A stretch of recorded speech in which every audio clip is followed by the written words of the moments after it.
Alabama's got what I would call a huge scrimmage coming up tomorrow. And also, is the Crimson Tide going to be getting a legacy commit this afternoon? All signs point to yes. You are Locked On Bama, your daily podcast on the Alabama Crimson Tide, part of the Locked On Podcast Network, your team every day.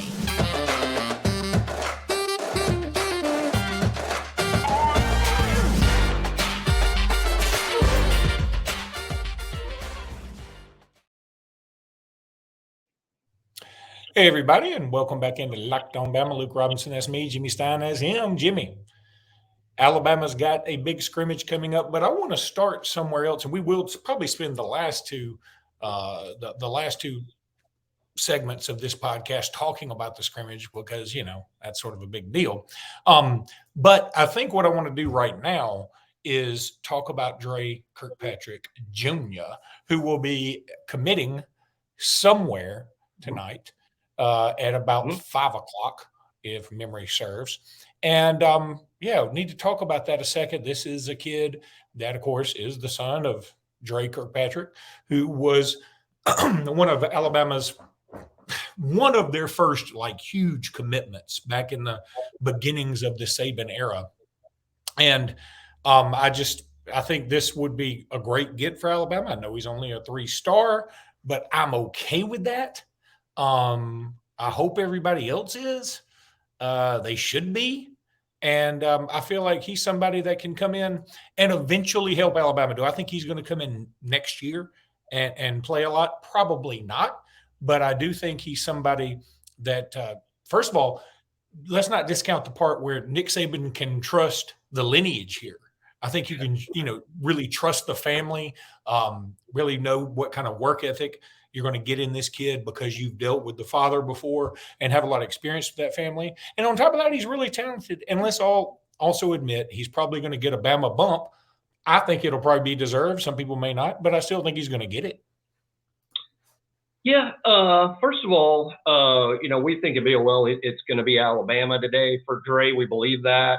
Now he's wrestling with the idea of maybe choosing Missouri for a couple of reasons. Missouri's recruited him much longer. He's been a priority for Missouri for well over a year. He's been a priority for Alabama since July. So you have to make up a lot of ground. Now, I think we're the dream school for Dre. But at the same time, these kids want to play. I think some of them are kind of realistic. Hey, let's just be honest. I think Missouri, I think Eli Drinkwitz will tell you that probably a little bit easier to get on the field at Missouri than it is at Alabama, right? So, they've recruited him longer. There's a relationship there. He probably feels he can play.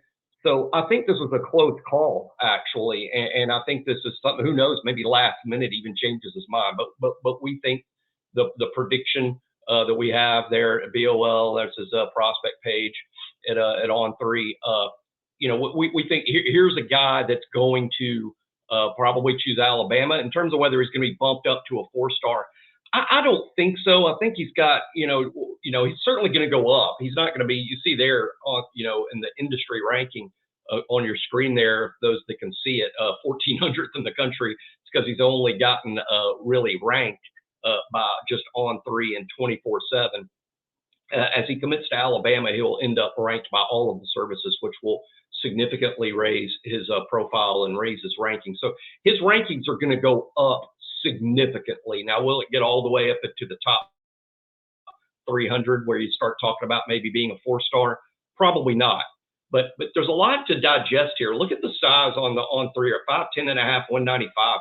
That comes from Alabama's camp. Actually, that's exactly what he measured at Alabama's camp. Alabama was probably not, this is Jimmy talking, not Nick Saban, because we wouldn't know that. But I don't believe Dre Kirkpatrick was going to get an offer from Alabama and based on what he had done in his high school career to this point, up until this summer. He completed 9th, 10th, 11th grade. Alabama was extremely familiar with him. They knew him. They knew his game well. He was probably, we're probably not taking you. Though other SEC schools did like him. Missouri, as an obvious example, even Auburn to an extent, Mississippi State, and tons of Group of 5 schools, UAB for sure. But Missouri liked him a lot. Alabama is probably kind of a pass. But then he comes to Alabama's camp this summer, and look at that size, basically 5'11", 195. That's a really good size for a safety prospect in the SEC at this age, because you're talking about a guy who's going to easily clear 200 pounds once he gets to Alabama and their strength and conditioning system, not to mention the nutrition and everything else. You're talking about a kid who's ultimately going to play in college at 205, maybe even 210, and be right about the 6 foot mark. So you're talking an ideal safety prospect. He's grown just in the past year. I think he played his junior year in the 170s. That's how much he's grown in a year, okay? Then not only does he grow, he gets faster. He ran a good time at Alabama's camp this summer. Look, I think Alabama, I'm just guessing here, was a little bit surprised. And they're like, we want this kid. We want him. And it's Dre's kid. We love the Kirkpatricks. We like the dad. This kid may be late blooming right in front of our eyes here. So he came from we're probably not taking him to a priority player for Alabama in the past month. And of course, Alabama was the dream school because he grew up in Gadsden and his dad was such a star here. So should he commit to Alabama, this is all good news. Everybody should be happy about it. Is he going to be the type that helps raise the recruiting rankings? Probably not. But as you just has to be up to you as to how much that matters to you. I assure you this doesn't matter to Alabama one bit. Doesn't matter to Nick Saban. Nick Saban either wants a player or he does not. How it affects Alabama recruiting rankings, he could care less. Once he's determined, I want this kid on my team, that's all he cares about. He wants Dre Jr. on his team. And again, one thing I'm gonna say again, and I think I said this on the show earlier, and I got a couple of notes about it. Funny, and I agree, by the way, with the notes. But what I was saying is, look, he was a non-take for Alabama until they just saw him in July, and then he becomes a high priority, right? So I don't really want to spend a lot of time watching the tape of what he used to be. But of all the kids that have committed to Alabama or will have committed to Alabama, I can't wait to see his senior tape. That's what I'm going to watch. I'm going to watch the senior tape. I'm going to watch what Alabama saw in July. I'm not going to watch what Alabama was like, I'm not sure about him. He's going to have to come to camp. This is why Alabama wants these kids to come to camp. Because on tape, they're like, come to camp. And by the way, he was hurt. He's been hurt a lot. He only got healthy at the end of the summer. So that's why it's not like he came to camp in June and they're like, no, he wasn't healthy enough to come audition for a scholarship offer until end of July. So I'm going to watch his senior tape at Gadsden City and form my opinions based on that and not have them tainted by when he was earlier. Look, a lot of kids are late bloomers. We talk about it all the time. And I know I use this example to death, and it makes it sound like he's the only one, but that's not true. But we talk about Josh Jacobs all the time. I mean, no college offers going into his senior year, and then he became what he became, and now he might be the best running back in the world. And so that, it happens that these kids become who they become later in their high school careers. They don't all show up in the 9th grade looking like Dylan Moses did in the 9th grade. No, and I think that is such a good point, because there's so many people who believe, well, now kids just look like it. Man, that's so rare. Dylan Moses in the 8th grade looked like Ashawn Robinson in the 10th grade looked like he was a 6-year grizzled veteran who was on his second contract with the NFL or with the Lumberjack League of American Lumberjacks. I mean, he was just a different. And Dre Kirkpatrick Jr. is an incredible athlete. He's not different in the sense that he's not Caleb Downs, and that's okay. I'm okay with that. I think we all should be, and I think it's it's sort of funny the way we categorize these kids now. Like, you either come in and you're either going to be like a superstar, start day one, or you're an absolute bust. You have no chance. And we do have to remind people every now and again of your stories about your Mac Joneses. Yeah. So how about this?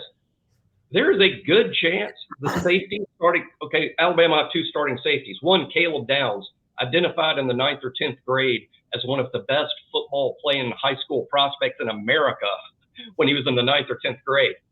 The other starting safety at Alabama spent 3 years at UAB and could not get on the field.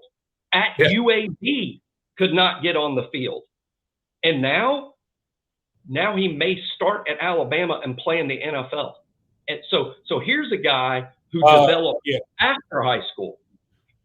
Yeah, sorry, I clicked on as again. Sometimes my computer just picks up a. Anyway, I got a funny story to tell you about that after I tell you about eBay Motors. For a championship team, it's all about making sure every player is a perfect fit. It's the same when it comes to your vehicle. It's not screwing around. You need the right parts to make it go just right. So the next time you need parts and accessories, head to eBay Motors with eBay Guaranteed Fit. You can be sure every part you need fits right. And the first time around, it will fit just right. Just add your ride to My Garage and look for the green check to know that part will fit or your money back. Because just like in sports, confidence is the name of the game. You want that swagger. And when you shop at eBay Motors, you're going to have swagger because they got swagger. And with over 122 million parts to choose from, you'll be back in the game in no time. After all, it's easy to bring home a win when the right parts are guaranteed. Get the right parts, the right fit, at the right prices on ebaymotors.com. Let's ride. eBay Motors has their guaranteed fit, and it's only available to U.S. customers. USA. Eligible items only. Exclusions apply. Jimmy, we hope to have a podcast tomorrow after the scrimmage when we might know some things. We hope. We can't guarantee. We hope. I hope we do that. Before we talk about the scrimmage tomorrow and preview a few things, I want to throw this out there. I think I've told this on the podcast before, but I've spent most of my morning trying to trade out my parents' router, which should be a pretty innocuous, like just bada bing, bada boom. Anybody can do it. My mom can't do it. And for those to talk about the level of, I don't know how to say it, the lack of ability to deal with technology. My mom's password for her the first time she ever got Wi-Fi at my parents' house, the first password was the number 1 27 times. So you go 111111111. If you do it 26, it's not enough. If you do it 28, it's one too many. We said there are Russian hackers all over Eastern Europe trying to break into my parents' Wi-Fi, and they're like, we cannot get this one. We just can't do it. Then I spent about 8 months trying to convince her that email is in fact Gmail. I kept telling her, Mom, I'll send you an email. She goes, you can't send me an email. My address is Luba, blah, blah, blah, at Gmail. And she goes, Luke, the G is right there. It's not an E. I know they sound alike. It's a G. Finally, I just said, okay, I just won't send you anything then. And today, we had another thing round with Charter, and I had to get her on the phone and Charter on the phone at the same time. And when she finally hung up, the Charter guy, who was very nice the whole time, just said to me, wow. And I said, exactly. Anyway, so let's talk about this scrimmage that's coming up. So it's going to be a big one. It's going to be a big deal. I think everybody is going to probably put too much on the quarterbacks for this, but that's okay, because this can be a situation where they can make something happen. And I think we all want somebody to step up so big here. We sort of hope, frankly, I guess the only thing we kind of hope is it's not Eli Holstein or Dylan Lonergan at this point. I mean, I know Lonergan's getting all the love, but everybody's kind of caught on to it. And I think you were the first to point this out, that, hey, Lonergan's getting a lot of love because he is kicking butt, and that should be noted, but he's doing it usually against the third, fourth, and walk-ons. So let's put that in perspective. But I think the worst thing that can happen this weekend, and I say this with all due respect to Tyler Buckner, I think the worst thing that can happen is Tyler Buckner have the best day. I think if Jalen Milroe has a great day, we're like, cool. If Ty Simpson has a great day, I think we're all cool. If Tyler Buckner has a great day, we're all like, okay, now what? That's what scares me. No, I sort of like that take because, we have no way of knowing. We're sort of guessing. Now we're guessing based on, we get some level of information, and then there's some people out there that have some information and just kind of piece together what's credible. And it does feel like Buckner is a distant third here, that it's Jalen, and then it's Ty, and then it's a pretty good descent till you get to Tyler Buckner. Luke's exactly right. I think what would really mess things up for the last scrimmage is if it didn't go like the coaches believe it's going to go. Because they probably feel at this point like, hey, we got a handle on this. Okay, now we got a pretty good idea now of what we're going to do. okay, because we're just 2 weeks and a day away. So we know what we're going to do. What if something happens Saturday that sort of blows it all up, whether it's Buckner having a great day, whether it's Lonergan having a great day? What if you give a shot to Lonergan with the ones and he's great? What if Buckner has a great day? What if Milroe, who apparently may have a lead here, what if Milroe has a terrible day? I mean, that could turn things upside down too. I do think you want them to feel a lot of pressure, because what you're trying to do is to determine, okay, how are they going to play in the games? There's certainly going to be pressure to perform well in the game, right? So you want them to feel that level of pressure. But at the same time, I've talked about this, especially as it relates to Jalen Milroe, who we've seen play quite a bit, we've seen him play some. You know, I think Milroe is exactly the type of quarterback that if he is so worried that he's going to be pulled if he makes a mistake, that he won't make any plays. And that's bad, because that's why he's out there. If Jalen Milroe wins the job, it's because of his tremendous ceiling as a playmaker. He's got a big arm. He runs like a gazelle. He looks like $1 million. He's 225 pounds. He looks like Brian Robinson playing quarterback. And he's big and strong. He's a smart kid. He's got all these tools to where he can be really good. But if you get him so petrified of making a mistake, then he won't make a play. And then why is he even out there, right? So Tommy Rees, to me, almost has to be more of a psychologist than a QB coach here about convincing a kid, hey, we want you to play your game and be yourself, okay? Do it within the offense and make the proper read. Make a good decision. But don't be so worried that we're going to take you out of the game that you're not actually making a play you're capable of making. So I think that's the challenge with him. I think the challenge with Ty is consistency. That's all we hear about Ty. Like, why isn't Ty run away with this job? Well, he's inconsistent. He doesn't throw as many good passes in a practice as Jalen does, and there are too many errors. I think with Ty, that's going to come with experience. Let's remember this, people. Ty Simpson will be as old this fall as Milroe was a year ago. When we were watching Milroe make all those errors against Texas A&M and just kind of closing our eyes and hoping for the best, it was because Jalen Milroe was a redshirt freshman. That's how old Ty is going to be this season. So let's not be surprised or even disappointed that he's not ready. Is he supposed to be? Are you supposed to be a fantastic college football player in year two? I know some are. And I also know that some guys don't fully become what they become until much later. We have a quarterback for the Philadelphia Eagles y'all might be familiar with. He sort of became what he's become in the NFL, okay? He wasn't a great quarterback in year two. He could play. He could win some games. He could keep you out of bad plays, but he wasn't what he ultimately became. Ty is going to ultimately become a really good quarterback. It's just going to happen on his schedule and not ours. But let's see what happens. I think any number of things could happen Saturday. This is what I hope happens. This is what I hope, because I don't care who wins the job. I don't care. I don't care that I'm right. You know, I've said all along, ultimately it would be Ty. I don't care if I'm right or wrong about that. This is what I care about, that the best quarterback that gives Alabama the best chance of playing, or best chance of winning, is the guy playing.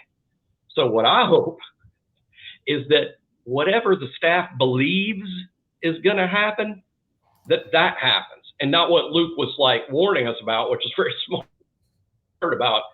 We don't need the apple cart to get turned upside down Saturday.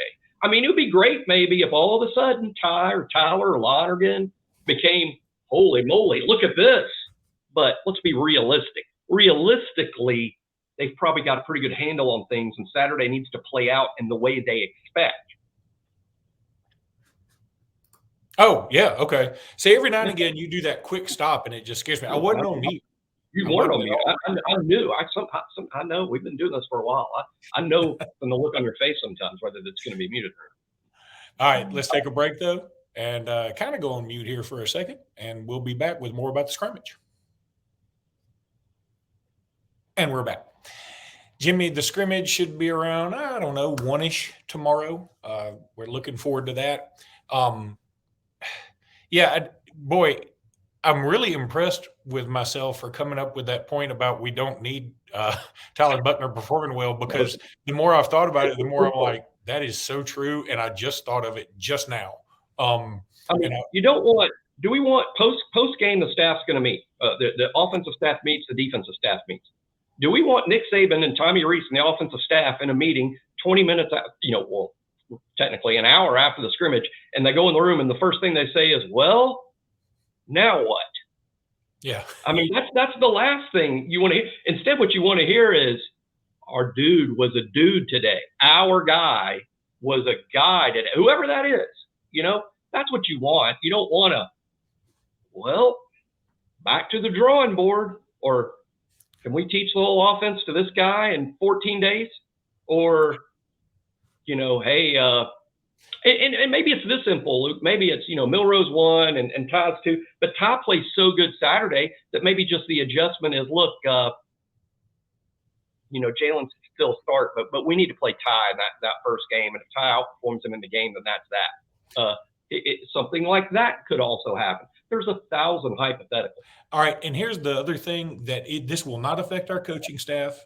This will not affect Nick Saban in the least. But I wonder if there's any more pressure in the fans' minds because Auburn just named their starting quarterback. They had sort of the same thing going on, and Hugh Freeze has come out and said, hey, it's Peyton Thorne. Win, lose, or draw right now is Peyton Thorne. And, I feel a sense of relief washing over Auburn fans, like, okay, at least we know. I mean, the unknown is what always hurts. Again, I've said this before, that somebody told me once that people with a lot of anxiety, me, they hate to watch new shows or new movies because they don't know what's going to happen. That's why I watch Seinfeld and old Law and Orders and The Office and The Simpsons. And, I'll watch a lot of old shows. And I know what the jokes are, and I know who did it, but I love it because I'm like, I don't want to be super surprised. So I think the unknown is what's scary to a lot of people. And right. It would be so nice if this is what I'm really hoping for this. I'm hoping Jalen Milroe puts on a show Saturday, and maybe by Monday or Tuesday, Nick Saban's able to say, we have discussed and we've researched Jalen Milroe is our starting quarterback. And if somebody, wants to be a smart aleck and ask the question, is that for the entire year, no matter what? And he goes, Jalen Milroe is just our starting quarterback. Let's not go nuts here. He is our starting quarterback, and we're behind him. And we, you don't even want to put an asterisk like, if he doesn't do well against Middle Tennessee State, we'll change up. You don't say any of that. But now enough about quarterbacks for a second. Well, one question. Yeah. One question. I don't mean to take up the rest of the show, although this is interesting to me. I'm really interested to hear your take on this. And it has to do with Peyton Thorne at Auburn. Based on what you know right now, I'm not talking about this spring or this summer. I'm talking about today. Would you want Peyton Thorne or Tyler Buckner? Ooh, that's good. I know that's a fun question. I don't mean this as some sort of negative on Buckner. Let me take it. You have to remember, Thorne's been starting at Michigan State for like 2 or 3 years. Let me take it a step further. I was on ESPN The Ticket like I am every Wednesday, and Adam Montgomery, Doug Amos' show. Really appreciate him giving us this platform, because what it does is allows to get the Locked On Bama word out there. And sometimes people take issue with things I say, and sometimes people agree with me. Whatever. It's just like being on this podcast.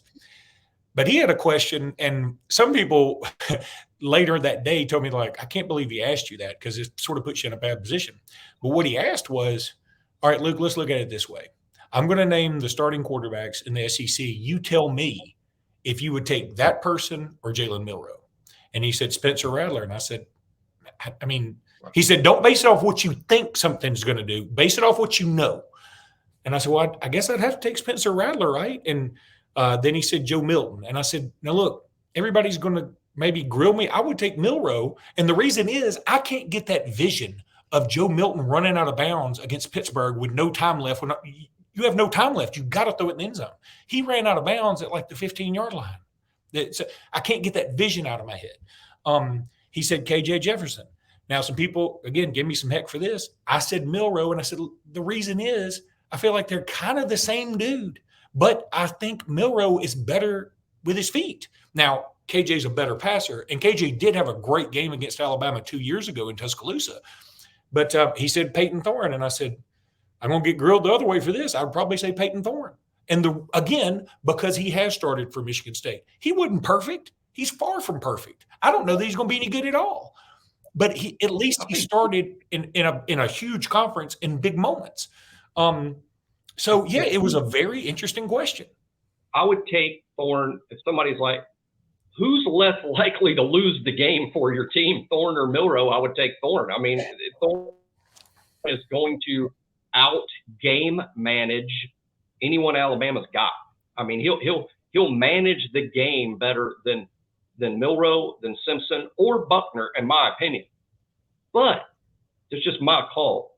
I see a low ceiling with him. That's where I'm going, Jimmy. There.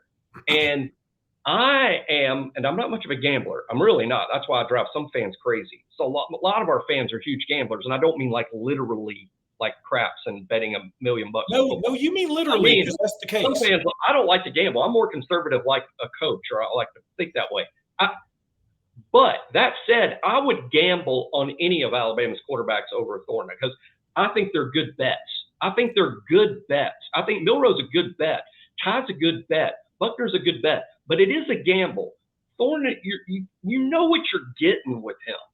And I'm just not accepting that low ceiling. I would rather gamble. Now, Jimmy, let me stop you for a second because I think that's an important point. And the caveat, when there are probably some people listening to this going, y'all are nuts, that you got to remember this whole thing was prefaced with, don't go based off what you think is going to happen. Go based off what you know. And what I know is, now last year, Peyton Thorne didn't have a great year. But 2 years ago, he looked really, really good. And so games, he was in the championship. He's been the quarterback of a championship run. Correct. Michigan State was on 2 years ago. And he's also extremely experienced. So let's, again, if you're going based off only what we've seen, I think the answer has to be him. Now, you could make that same case for KJ Jefferson and even Joe Milton, I guess, if you want to. But I just feel like there hadn't been enough Joe Milton for me really to make a call, so I'm going to defer to the Bama guy. And when it comes to KJ Jefferson, I really feel like they're sort of the same player, but Milroe's maybe more athletic. And then he said, "What about Milroe and Milton are real similar to me? Milroe and how about Will Rogers? How about Will Rogers? I think Will is a lot like Thorne, to be honest. Maybe better, but to me similar. To me, and I like Will. I think he's a low ceiling guy. That's why you don't see Will Rogers has thrown 1 million balls for 1 million yards, and you don't see his name anywhere in first, second, third round mock. You know who Will Rogers is? Who he's going to be? Former Bama Gary Hollingsworth. Where 1 year he's slinging it all over the place because he's got an offensive coordinator who slings it all over the place, and the next year we can't complete a pass. That's how that went down. He switched from the Gary Hollingsworth friendly offense to square peg round hole. Now we're going to run an NFL offense and without NFL receivers, by the way, or a fantastic offensive line. But no, I'm with it. Will is good. And quarterbacks like Will, I think, get underrated by fans, and I'm probably underrated by me. But to me, Will Rogers is also another low ceiling guy. I think Milroe, Simpson, and even Buckner can be spectacular college quarterbacks. And the only way they're going to get that way is if you give them a chance and play them in the game and let them play through the mistakes. They're coming. I said it earlier this week. Who led the NFL in interceptions? Dak Prescott with 15. Josh Allen threw 14. Does that mean that you put them on the bench? No, they make plays and they win the game. You can manage the game around some errors. Yeah, there's no doubt. And we don't have time to talk about any of the other positions. So we'll just see what happens in about 24 hours. But yeah, that's going to be interesting. And I know there'll probably be some guys in the comments say we're just out of our minds. But I want to preface this by saying you got to go on what you've seen so far, not on what you think. Yeah, I think Jalen Milroe can be really good. In fact, I've said at this point, I really want Jalen Milroe to be the quarterback because I think that's best for Alabama in terms of brand awareness, in terms of, just cohesiveness with the team. I think there are a lot of positives to Jalen Milroe. I'll take whoever it is. I don't care if it's Ty Simpson, Buckner, whoever. But I think at this point, this late in the game, is down to Ty, it's down to Milroe. And sort of hoping Milroe wins it at this point because I think that's better. But I'll take whatever, and at the same time, fully admit that everything that I'm positive with about Milroe is all speculation. So I can't just say, "Oh, I'd take Milroe over Peyton Thorne in a heartbeat." If the lone caveat is you can only go based on what you know to date, then I got to say, okay, well, Thorne's done a little more. But regardless, do you have one more quick point? I would just say that right now, if I'm ranking SEC quarterbacks right now, I would put Thorne ahead of Milroe. I would. And if you're asking me, okay, what's going to happen in 2023? What's your prediction? I would have Milroe ahead of Thorne. But that's different. That's a prediction. Well, it's the same thing as the top 25, right? I mean, my top 25 now is going to look a lot different than the top 25 at the end of the year, right? Yeah. If you ask me how to do a preseason top 25, it's going to go one way. And they're like, okay, Jimmy, who's going to make the playoff? It wouldn't necessarily be who I have 1, 2, 3, and 4 in today's top 25. That's right. So, all right, buddy. Yeah. We can't wait to see the scrimmage and talk about it tomorrow. We will see you guys then. Until then, roll tide, everybody. Roll tide.